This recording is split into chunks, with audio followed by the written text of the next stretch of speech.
May swerte at malas. Bakit yung iba pinanganak ng mayaman na? Oh, ang swerte ba is nakadepende kung mayaman ka pinanganak o mahirap. Ako, I'm so blessed kasi mahirap ako lumaki.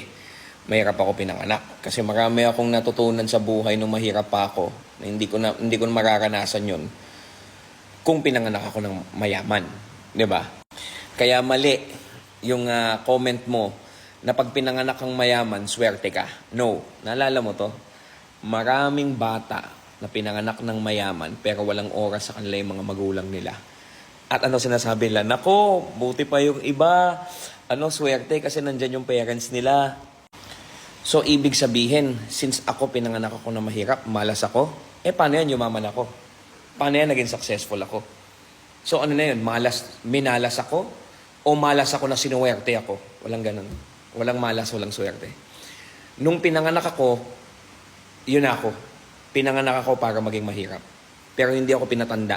Hindi ako pumayag na tumanda ako ng mahirap pa rin ako. Bakit? Ang tao, pag pinanganak ka ng mahirap, wala ka dapat sisihin sa mundo. Bakit?